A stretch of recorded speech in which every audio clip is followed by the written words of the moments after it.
الحمد للہ رب العالمین والصلاة والسلام علی سید الانبیاء والمرسلین وعلی آلہ واصحابہ اجمعین۔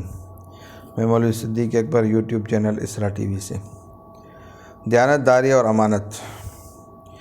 دیانتداری اور امانت اخلاقیات میں اصل اصول کی حیثیت رکھتی ہیں۔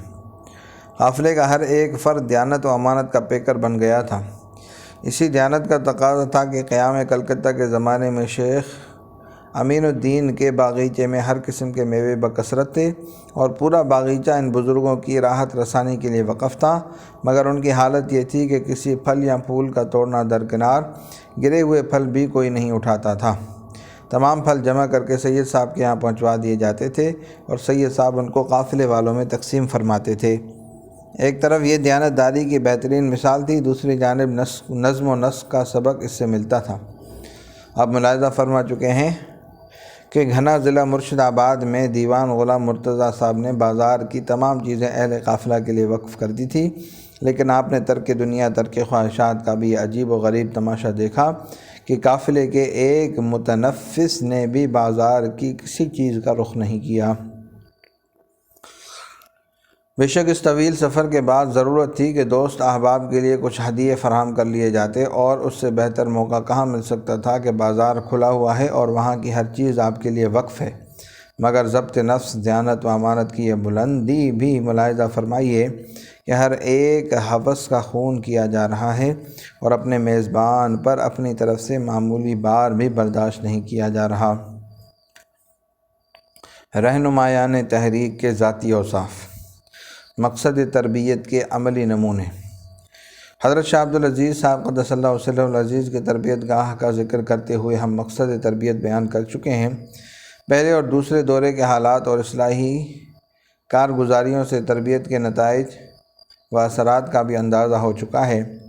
اب مناسب معلوم ہوتا ہے کہ اس تحریک کے رہنما اور رضاکاروں کے بھی کچھ حالات بیان کر دیے جائیں تاکہ تربیت کے نتائج پر دوسرے عنوان سے بھی نظر پڑ جائے، اور یہ بھی معلوم ہو جائے کہ شرکائے قافلہ جو اجتماعی حیثیت سے دوسروں کی اصلاح کر رہے تھے، وہ شخصی اور انفرادی طور پر کہاں تک یہ اصلاح قبول کر چکے تھے اور کہاں تک اس رنگ میں رنگ چکے تھے۔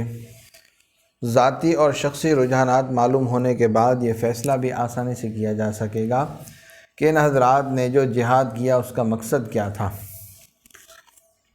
حضرت سید احمد صاحب شہید رحمہ اللہ، سید صاحب جس خاندان کے چشم و چراغ تھے، وہ پورا خاندان خدا ترسی، پاک بازی اور خدمت خلق میں ممتاز حیثیت رکھتا تھا۔ یہی اوصاف تھے جن کی بنا پر اس خاندان کی خانقاہ جو تقیہ شاہ علم اللہ کے نام سے مشہور تھی، پورے اودھ کا علمی اور روحانی مرکز بن گئی۔ آپ کے نانا شاہ ابو سعید صاحب حضرت شاہ ولی اللہ صاحب کے مخصوص شاگرد اور ماموں شاہ ابو اللیث صاحب حضرت شاہ عبدالعزیز صاحب کے مخصوص تلمیذ تھے۔ اس بنا پر ولی اللہ سلسلے کے خصوصی اوصاف گویا آپ کی گھٹی میں پڑے تھے۔ چنانچہ سید صاحب کے محلے اور پڑوس والوں نے سید صاحب کو بچپن ہی سے ایسے بچے کی حیثیت سے پہچانا جس کے دل و دماغ پر خدمت خلق کا جذبہ چھایا ہوا تھا۔ فطرت کے صحیح رہنما نے اس بچے کو محلے بھر بلکہ دوسرے محلے کے بھی ضعیف، اپاہج اور لاوارث خواتین سے مانوس کر دیا تھا۔ دل میں ایک درد تھا جو اس بچے کو صبح و شام ان ضرورت مندوں کے ہاں جانے پر مجبور کرتا، ان سے ان کی ضرورتیں معلوم کرتا اور خوشی خوشی ان کو انجام دیتا۔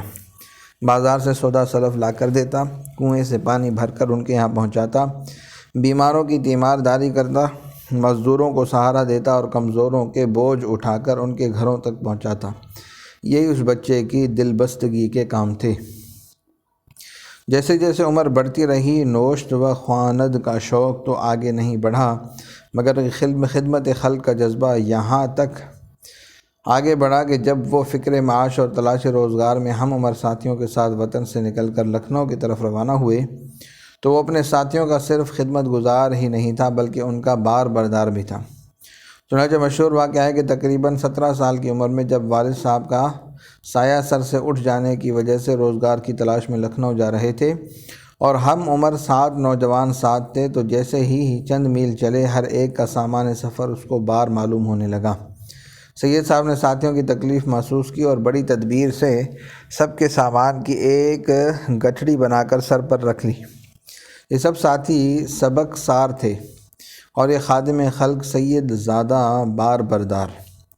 رائے بریلی سے لکھنؤ تقریباً 50 میل ہے۔ 3 روز میں یہ سفر طے ہوا۔ سید صاحب کا روزانہ کا دستور یہی رہا۔ ساتھی اگر انکار بھی کرتے تو منت سماجت کر کے ان کو راضی کر لیتے اور بڑے شوق سے یہ بار برداری کی خدمت انجام دیتے۔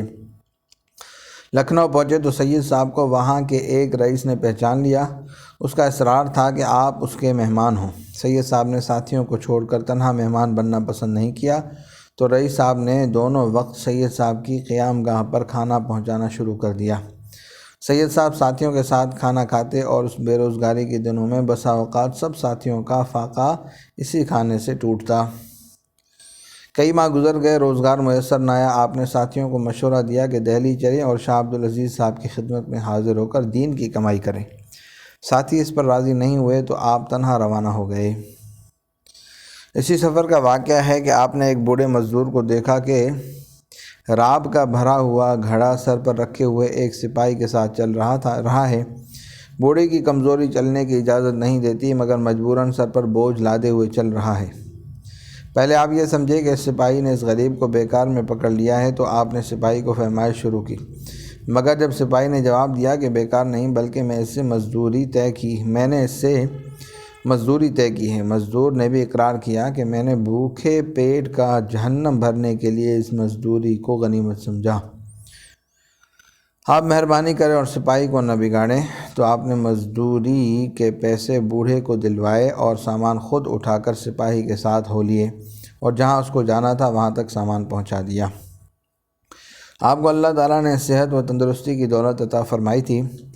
بدن ورزشی تھا۔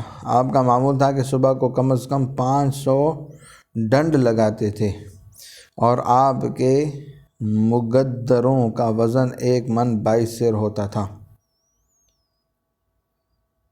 مگر یہ تن پروری کے لیے نہیں تھا بلکہ اس لیے کہ خدا کی اس نعمت سے خلق خدا کی خدمت زیادہ کر سکیں۔